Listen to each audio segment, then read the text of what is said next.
এটা সেউজ উপত্যকাৰ কাহিনী, জি উঠাৰ কাহিনী, মৃতপাই এখন অৰণ্য, সম্ভাৱনাৰ আকৰ হৈ জিলিকিছে টিংকুপানী বনাঞ্চল।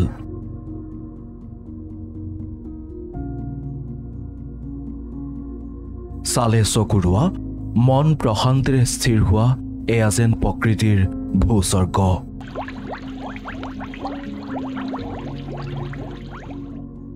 এফালে নিজম সেউজ দলিচা, আনফালে কুলু কুলু ধ্বনিৰে সশব্দে বৈ আছে সৰুকৈ এটা জুৰি।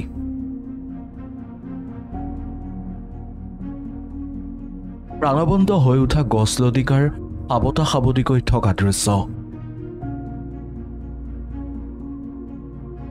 এয়া জাগুনৰ টিংকুপানী সংৰক্ষিত বনাঞ্চল।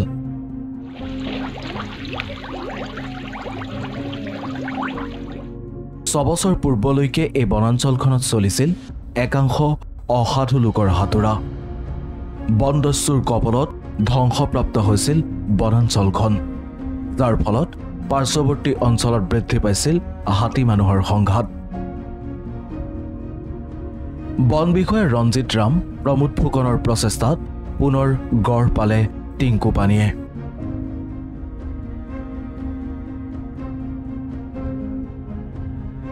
লাহে লাহে আকৌ যৌৱনপ্ৰাপ্ত হৈ উঠিল বনাঞ্চলখন। আকৌ আৰম্ভ হ'ল বিভিন্ন প্ৰজাতিৰ জীৱ জন্তুৰ লুকাভাকু। স্থিমিত হ'ল হাতী মানুহৰ সংঘাত। কিন্তু তাৰ মাজতে প্ৰকৃতিৰ সম্পদে নদন বদন এই বনাঞ্চলখনলৈ পুনৰাই আহিছে সংকট। তেলপুং, নিমখপুং, কয়লা আৰু হুলুং গছৰ দৰে মূল্যৱান গছৰে পৰিপূৰ্ণ এই বনাঞ্চলখনত পুনৰ চকু পৰিছে অসাধু চক্ৰৰ। অবৈধ কয়লা খননৰ বাবে এটা চক্ৰ সক্ৰিয় হোৱাৰ তথ্য। নতুনকৈ পুনৰুজ্জীৱিত হোৱা এই বনাঞ্চলখনৰ অস্তিত্বক লৈ উঠিছে বহু প্ৰশ্ন। আকৌ সংকটৰ গৰাহলৈ যাব নেকি টিংকুপানী?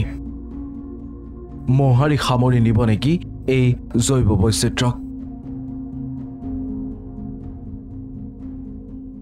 আজি 5-6 বছৰত টিংকুপানী এৰিয়াটো যথেষ্ট কষ্টকৰ হৈছিল।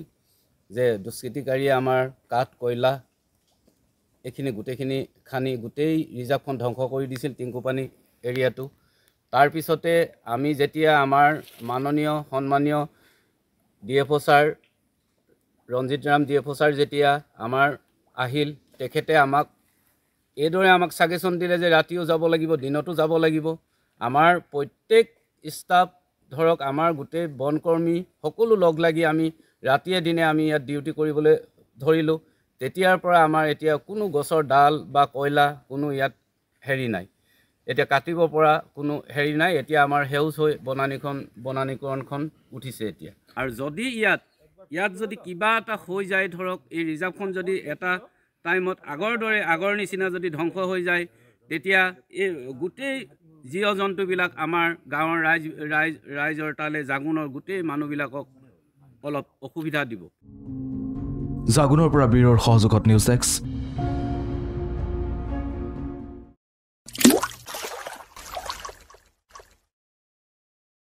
अन्नपूर्णा काव घी देश के हर एक खाने को लजीज बनाता है।